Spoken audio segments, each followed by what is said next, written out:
Trump met with Volodymyr Zelensky in Davos. In fact, Ushakov was referring to this very meeting in his comment. And here, too, there are ambiguous positions. The Financial Times wrote that the meeting between President Zelensky and President Trump ended in failure. No documents were signed.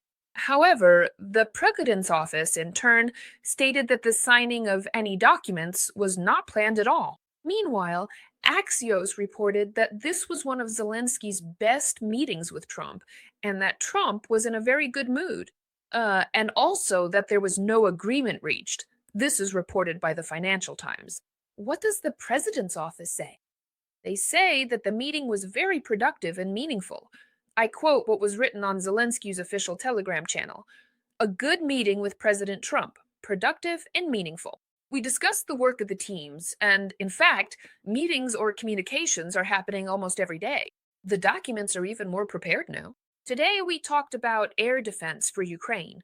The transfer of, and the previous meeting with President Trump helped protect the skies. And I hope that this time we will also strengthen our position. I thanked them for the previous air defense missile package and asked for additional support. Protecting lives, our resilience, and joint diplomatic efforts. Thank you, President Zelensky writes on his Telegram channel. So, what are they saying in Trump's camp?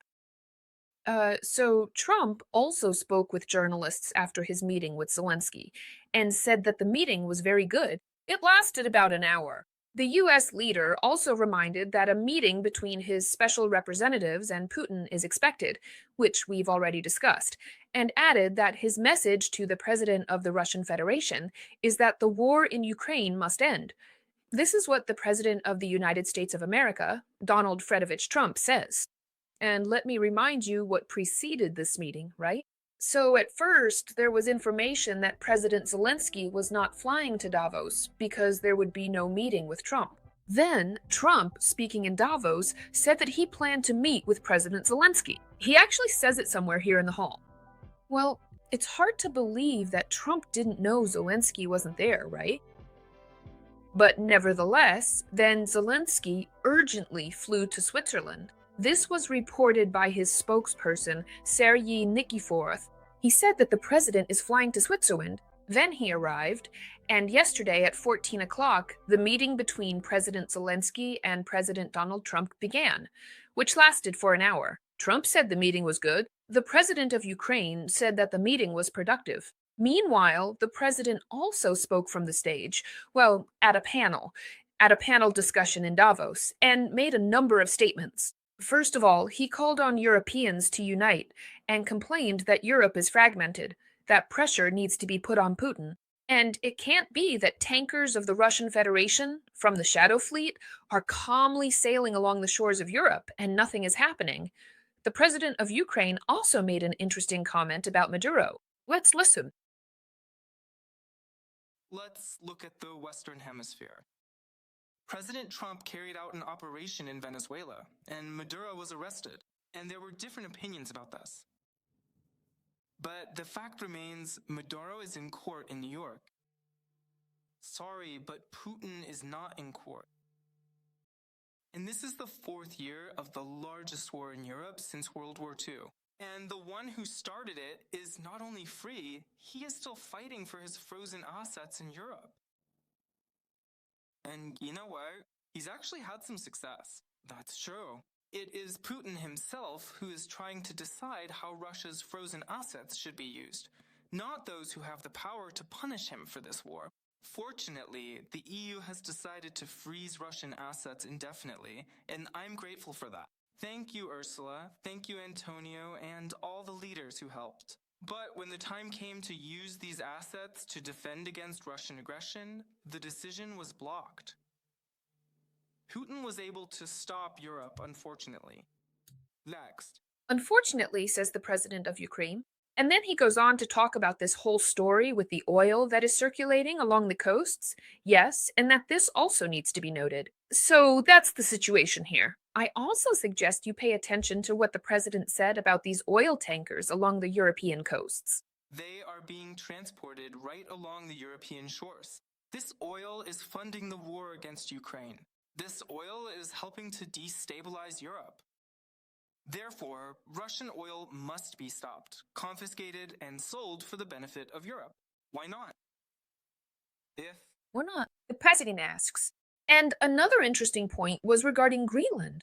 I'll find it for you now. You know, many people have said that the issue of Greenland, which Donald Fredovich is currently focused on, is distracting from Ukraine and from what is happening here. Moreover, some even said that this meeting in Davos with Zelensky wouldn't happen because President Trump is too busy, that he'll be occupied with the Greenland issue.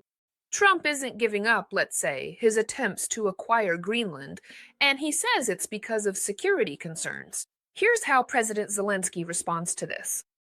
they won't protect anything. We know what to do if Russian warships are freely sailing around Greenland. Ukraine can help. We have the expertise and the weapons to make sure that none of those ships remain. They can sink near Greenland just as easily as they sink near Crimea. No problem. We have the tools and the people. For us, the sea is not the first line of defense, and we can take action. And we know how to fight there if we were asked if Ukraine were in NATO. But we are not in NATO. But we are not in NATO. And by the way, it should also be mentioned here that Ukraine, which essentially did not have as powerful a navy as Russia, managed to drive the Russian fleet out of the Black Sea waters. They all went into hiding there. And now, regarding what the president said about the situation in Europe, about how things are unfolding now, and not only that, there is also this comment. By the way, the president also said something interesting about Orbán. Well, about Orbán, at least that's our interpretation. He mentioned every victor there. Let's listen. Let's talk about Europe now. They say be careful with Turkey. Across the continent of Europe, there are a vast multitude of persistent internal disputes and numerous critical issues that remain completely unaddressed and unsaid, all of which collectively hinder the entire European continent from achieving true unity and engaging in a dialogue that is sufficiently open and transparent to finally discover effective and lasting solutions. And all too often, Europeans go against each other, party leaders, movements, communities, instead of coming together to stop Russia, which brings the same destruction to everyone. Instead of becoming a truly global power, Europe remains a beautiful but fragmented kaleidoscope of small and medium-sized powers. Instead of becoming a leader in defending freedom around the world, especially as America's attention shifts elsewhere, Europe appears confused, trying to persuade the American president to change. But he will not change. President Trump loves himself just the way he is. And he says that he loves Europe, but he will not listen to Europe as it is now. One of the biggest problems in today's Europe, although it is not often discussed, is the approach. Some European leaders are from Europe, but they are not always for Europe. And Europe still feels more like a geography, a history, a tradition, not a real political power, not a great power. Some Europeans are truly strong, that's true. But many say we must stand firm, and they always want someone else to tell them how long they need to stand strong. And regarding the victors, the president also said this. Every victor who bargains with Europe's interests deserves a slap on the back of the head. The president of Ukraine in Davos criticized European leaders who act in Russia's interests, hinting at Hungarian Prime Minister Viktor Orbán, who not only acts this way, but openly admits it. Zelensky noted that Europe will only be perceived as a global player when its actions instill fear in its adversaries, including those who are part of the European Union. In this context, the president mentioned the name Viktor, stating that he and his like-minded associates deserve a slap on the back of the head. We all see that the forces trying to destroy Europe are not disappearing with each passing day. They can even operate freely within Europe itself. Every victor who lives off European money while trying to sell out European interests deserves a slap on the back of the head. And if he feels comfortable in Moscow, that doesn't mean we should allow European capitals to turn into little Moscows, said President of Ukraine Volodymyr Zelensky during his speech in Davos. Well, and here on a positive note, it means that after all, yes, there are some European leaders who remain optimistic. Stubb, who is the president of Finland, said, "Have faith. Ukraine is going to win this war."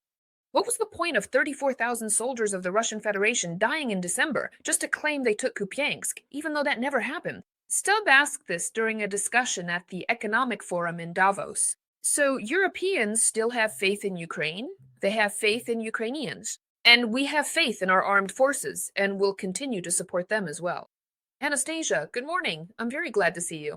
Thank you. As always, I watch. Thank you for watching. Give a like right now, and I hope you are doing well. And we are doing well, and everything will be fine for us. So, overall, summing up the overnight negotiations, the most interesting thing is not what was told, but what wasn't told. Well, that's always the case because they come out with an official communique, right? And in the official sphere, they communicate only what can be said. Of course, the most interesting part is what was left out of attention, but we'll be discussing that today with experts as well. The Russian negotiation team in Abu Dhabi will be headed by the chief of the GRU, Kostyukov. Yes, we know that. I just mentioned Dmitriev because Dmitriev has always, been involved in this negotiation track, so it was actually important that he was present at these talks. He is present during this whole story, and that's quite an important thing. Well, and it's interesting that Trump was once again spotted at this economic forum with bruises. And again, many people started wondering, why did that happen? So, this is how they filmed Trump during these speeches he gave. By the way, here you can see Jared Kushner standing in the background, and once again, people started talking. Why does Trump have bruises on his hands? There was already one time when Trump was caught on camera like this, and back then people were saying, maybe the President of the United States has some health issues. Later, there was some logical explanation for all of that. Trump undergoes certain procedures and so on. And that's actually where the bruises came from.